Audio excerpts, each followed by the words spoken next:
Hey friends, it's Jill here with the Hometown Homestead, and I am so excited to bring you into the kitchen with me today to talk about our week 1 dinner pantry challenge.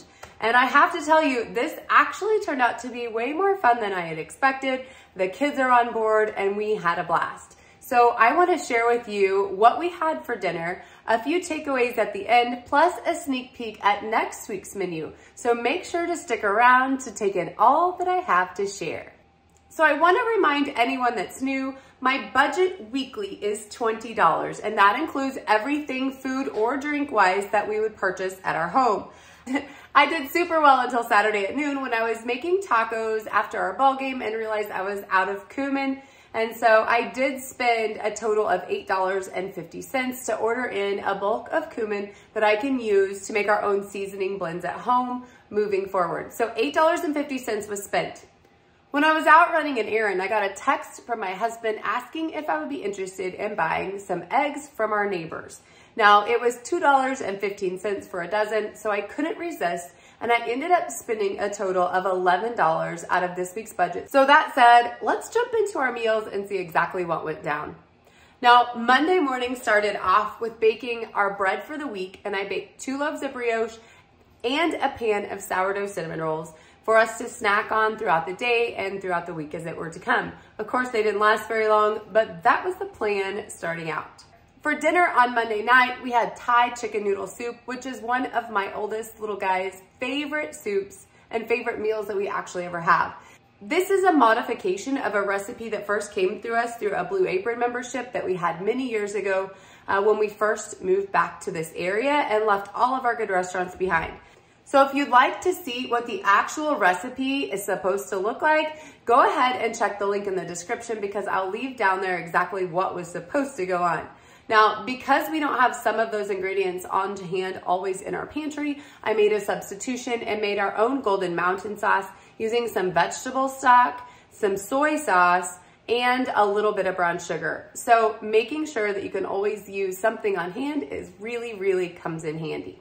Another thing that I did to speed up the soup is that I used canned chicken that I already had on my shelf instead of using chicken breast to brown in a pan and to bring back into the soup. So you can do whatever works for you time-wise, but it definitely is a huge help to me to go ahead and just use the canned chicken. Same with mushrooms. I know they're better fresh. I understand that. But since it is a pantry challenge, I used cans and it worked out just fine. There were no complaints. Although my husband did tell my nephew that it was possum soup and he was a little confused, but then he did tell me if that was the possum on a spoon, he would eat it again. The last tip to share on the soup is anytime that I'm using something with the brown rice noodles in it, I crack those noodles up and leave them in the bag before I open it and then just throw them in the pan the last minute when the soup's already complete. I actually added the spinach at the same time, gave it a quick stir, put the lid on, set a timer for 4 minutes. And when those 4 minutes are up and you open that lid, the noodles are perfect and the soup is ready to stir. So that'll save you some time as well, as you're not gonna need to have a second pan going to make those noodles. I mean, it's all right. I know. You were gonna be the hard one because you've never had it before, so that's why I'm asking you. Now, on Tuesday night, we had spaghetti with garlic toast, and this is a very quick win, and of course, an easy standby meal to put together on a night when you don't have much time to dive in deep. I did go ahead and shred up some mozzarella because I had bought a bag of pre-sliced from Costco and didn't really love the texture. So I used up what was remaining of that and then made my own shreds using my food processor and a block of mozzarella that I had purchased from Sam's just to go ahead and have enough for the rest of hopefully the pantry challenge, but we'll see how that goes. So to make the garlic toast, I put mayo on both sides. It's actually a tip that I saw when watching Wolfgang Puck way back. He said that mayo browns and crisps the bread way better than butter when you're making grilled cheese or any kind of toasted bread. And he's right, and it's delicious. So we mayo both sides, place them down on our cast iron griddle, and brown one side, then flip it over, add the mozzarella, and put it under the broiler to a nice bubbly perfection before serving. Served this one with the salad. We had a couple other friends over after ball practice. Everyone was happy and it was well received. Wednesday, we went with an old family favorite from my childhood, which was salmon patties, or as we used to call them, fish cookies.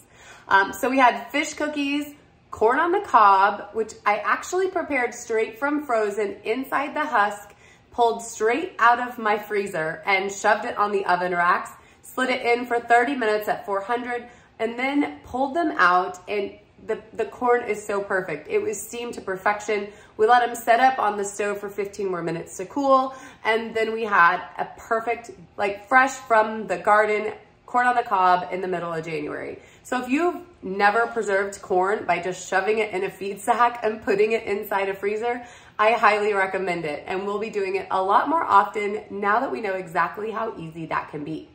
The second thing we had was brown rice, and we served this by adding some vegetable stock, and this helps it to have a little bit more flavor. My kids absolutely love it, so it makes a quick and easy side dish to go with any meal that you're having. For the salmon patties themselves, I went ahead and used some panko breadcrumbs that I had close to their expiration date in the pantry instead of any other breadcrumb, oatmeal, or anything of the sort. And it was a really nice binder to hold everything together. This was just a very traditional recipe. Eggs, the panko, salt, pepper, really mixed up nicely and then formed into patties. So that was a really good win. My oldest daughter is beyond picky, and she come down early wanting a bite to eat when they were all playing upstairs, and she told me she was very surprised that she actually liked this because it wasn't a sandwich. So I consider it a success when I have my pickiest of the picky looking for seconds before everyone else even makes it to the table. Okay guys, what is your favorite part about this meal? The corn. That's corn. I always battle between making one full recipe or doubling it for my family, because on the times when I actually double things, it turns out to be something that they really don't enjoy like I thought they would. Or if I don't double it, everything's gone and we're still hungry. So I decided on this one to take a chance. Oh, that's my bones for my bone broth that I'm getting ready to make for January. So I gotta check those. Hold just a minute and I'll be right back. Okay, those are out of the oven now resting before I throw them in the roaster. So be watching for that January video on beef bone broth because it is really so delicious and nourishing and so simple to make. So back to doubling my recipe. I did double this and I was really thankful that I did because my kids only left 3 at the end of the night. Jumping into Thursday, I did a remake of last night's salmon patties and rice. When I made the rice, I actually made more than I needed because I always like to have some cold rice in the fridge to throw together a quick fried rice when my family's hungry. To the rice, I added egg, onion, peas, carrots, water chestnuts, and diced up my salmon patties that were left and tossed them in at the end before adding some soy sauce and seasoning to add a really nice boost of flavor. We did serve it with a variety of sauces, just kind of hibachi style, and it was a huge hit. And when my husband actually got home and tried it, he wasn't here to see me cutting up the salmon, and he asked what was in the rice because he couldn't see it, but he thought it tasted like shrimp. So if I can pass off a leftover salmon patty as a shrimp dish, I'll take that any day of the week. It was a huge success, unexpected, but a huge success nonetheless. So if you're ever in a pinch and you're working on a tight budget or just want to use up some leftovers, don't hesitate to try to remake it as fried rice because typically you can get away with a lot of things thrown into rice with some beautiful vegetables and sauce. Friday night at our house is pizza night, and this was the first time that I've actually made the crust using my freshly milled wheat. So I was a little nervous about how the flavor was going to compare to what everybody had loved for the few months that we've been doing this prior. And it was a huge hit.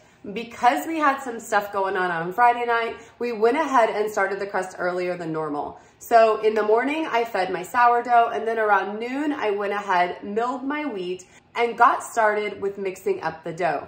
I actually meant to quadruple this recipe and wind up with 4 crusts, but I got distracted with all that was going on around here and only ended up getting ingredients for 2 in the mixer, which was totally fine. I'll just have to make more again this week. That being said, we topped this pizza with this leftover spaghetti sauce from the spaghetti that we had earlier in the week, which is a really great way not to have to open another jar of pizza sauce and to stretch what I had just a little bit further. From there, I went ahead and baked them off for 10 minutes in the oven before getting them out and topping them for good. We went ahead and added pepperoni, sausage that I canned up on one of my earlier January videos, onions, olives, mushrooms, and some banana peppers topped with that mozzarella that I shredded earlier in the week. On the other pizza crust, on the other pizza crust, my super picky one doesn't like pizza, but she will eat cheese sticks. So I softened some butter and spread that out and then topped it with mozzarella as well and baked that at the same exact temp. After I got everything topped, I put them back in the oven for 4 minutes and then I put them under the broiler so they can go a little bit longer. If you like directions on the pizza crust or see a little bit more about how we make our pizza, make sure to check my homemade playlist because I actually have 2 different pizza recipes in there that are really, really fabulous and my family loves, which is why we make it a habit to have pizza on Friday nights. Saturday is a super busy day around here, just like every other, it seems. I feel like I've told you guys that every day, which isn't really our normal, but definitely was for this week. So for dinner, the kids begged for sourdough pancakes and I threw in some bacon as a side, kept it quick and easy, something that my husband could help clean up while I went ahead and took care of some other things around the house. So now that wraps up our first week of the Pantry Challenge. And I have to say some major takeaways here. It was so easy to say no to my kids when they would ask for things that typically I might cave in on. Like sometimes my kids love to get granola bars just to have on hand. And I was able to say, nope, sorry, Pantry Challenge.